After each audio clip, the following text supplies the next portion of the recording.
যে সংস্কার কমিশনগুলোর পূর্ণাঙ্গ রিপোর্ট আমরা আশা করছি ৮ ফেব্রুয়ারি প্রকাশ করা হবে। তাহলে আজকে এটা খুব গুরুত্বপূর্ণ মিটিং ছিল।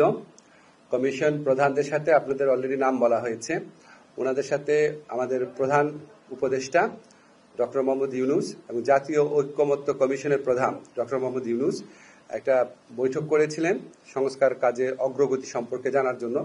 সেখানে কিছু ডিসিশন হয়েছে, এটা আপনাদের জানাচ্ছি। যে সংস্কার কমিশনগুলোর পূর্ণাঙ্গ রিপোর্ট আমরা আশা করছি ৮ ফেব্রুয়ারি প্রকাশ করা হবে। ৮ ফেব্রুয়ারি একই সাথে এই সংস্কার কমিশনের প্রধানরা মিলে আশু করণীয় কি আছে, সংস্কার কার্যের ক্ষেত্রে আশু করণীয় কি আছে, মধ্যমেয়াদে কি আছে, বা ভবিষ্যতে নির্বাচনের পরে যদি তারা কিছু করতে চায় সেটা কি আছে, সেটা ৬টা কমিশন মিলে একটা সর্বসম্মত সুপারিশনামা পেশ করবেন ৮ ফেব্রুয়ারিতে। এই সুপারিশনামা এবং কমিশনগুলোর রিপোর্ট আমরা সকল রাজনৈতিক দল এবং আমাদের জুলাই গণ অভ্যুত্থানের পক্ষের শক্তি যারা আছে তাদের কাছে পৌঁছে দিব সেদিনই। এরপর রাজনৈতিক দল গণ অভ্যুত্থানের পক্ষের সকল শক্তির সাথে আলোচনা এবং সমঝোতা ক্রমে জাতীয় ঐক্যমত্য কমিশনের প্রথম আনুষ্ঠানিক বৈঠক অনুষ্ঠিত হবে। আমরা আশা করছি এটা ফেব্রুয়ারির মাঝামাঝি সময় অনুষ্ঠিত হবে এবং এটা রাজনৈতিক দলগুলোর সাথে কথা বলেই ডেটটা ঠিক করা হবে।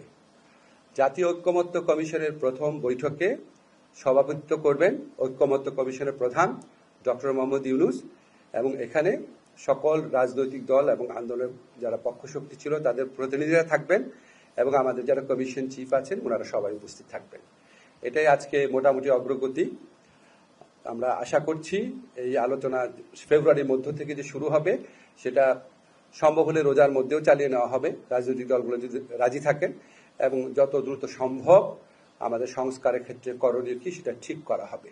এবং আপনাদেরকে আগেই বলা হয়েছে, আমাদের প্রধান উপদেষ্টার প্রেস সচিব বলেছেন যে এই ৬টা কমিশন গঠন করাই হয়েছিল যে সুষ্ঠু নির্বাচনী পথে আমাদের উত্তরণকে সামনে রেখে সুষ্ঠু অবাধ নির্বাচন এবং সাথে সাথে এসেনশিয়াল কিছু রাষ্ট্র সংস্কারের প্রশ্নের মীমাংসা করার জন্য। বাকি কমিশনগুলোও কাজ করছেন, কিন্তু এটার সাথে এই কমিশনগুলো প্রথমে গঠিত হয়েছিল। এই কমিশনগুলো সম্পর্কে এই কমিশনগুলোর প্রধানদের নিয়ে আজকে বৈঠকটা হয়েছে। মোটামুটি এটাই আজকে বলার বিষয় ছিল। আপনাদের যদি এই সংক্রান্ত কোনো প্রশ্ন থাকে করতে পারেন। বৈঠক অনুষ্ঠিত হবে সেখানে সংবিধান সংস্কার কমিশনের যিনি প্রধান আছেন তিনি তো সেই কমিশনেরও সম্ভবত সেকেন্ড ম্যান প্রফেসর ইউনূস।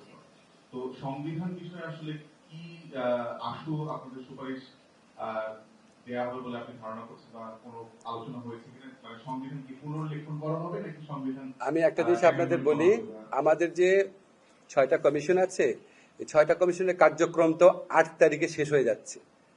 ৮ তারিখে রিপোর্ট প্রকাশ হওয়ার সাথে সাথে শেষ হয়ে যাচ্ছে, ঠিক আছে? ৮ তারিখ থেকে জাতীয় ঐক্যমত্য কমিশনের যাত্রা শুরু। তো আলী রিয়াদ সাহেব যখন ৮ তারিখের পর মধ্য ফেব্রুয়ারিতে আলোচনায় বসবেন তখন উনি সংবিধান কমিটির প্রধান হিসেবে বসবেন না, জাতীয় ঐক্যমত্য কমিশনের যিনি আপনার ভাইস চেয়ারম্যান হিসাবে বসবেন। সংবিধানের ব্যাপারে আমাদের কোনো আলোচনা হয় নাই, আপনারা পত্র পত্রিকায় দেখেছেন। কমিশনের পক্ষ থেকে অনেক ব্যাপারে বলা হয়েছে। সংবিধানের ক্ষেত্রে কি পদ্ধতিতে ঐক্যমত্য প্রতিষ্ঠা করা হবে সেটা নিয়ে আলোচনা করা হয় নাই। বাট আমরা জানি সংবিধান নিয়ে বিভিন্ন পদ্ধতিতে ঐক্যমত করা সম্ভব। একটা হচ্ছে যদি আপনার রাজনৈতিক দলগুলো ঐক্যমত পোষণ করে, যদি পোষণ করে সংবিধানের সংক্রান্ত কোনো সংশোধনী ক্ষেত্রে, তাহলে ওনারা মিলে সবাই মিলে এগ্রি করে কোনো একটা ব্যাপার আইনে পরিণত করার প্রস্তাব দিতে পারেন। সেটা আপনার পরে যখন সংবিধান সংশোধন করা হবে পোস্ট ভ্যালিডিটি দেওয়া যেতে পারে। আবার যদি সামনে নির্বাচন যদি গণপরিষদ এবং সংসদ নির্বাচন যদি একই সাথে হয় তাহলে গণপরিষদের মাধ্যমে হতে পারে, সাংবিধানিক কোনো সভার মাধ্যমে হতে পারে। এইগুলি হচ্ছে জাস্ট আমার কথা বললাম যে বিভিন্ন পদ্ধতিতে করা যেতে পারে, কিন্তু কি পদ্ধতিতে করা হবে সেটা রাজনৈতিক দলের সাথে আলোচনার ভিত্তিতে ঠিক করা হবে।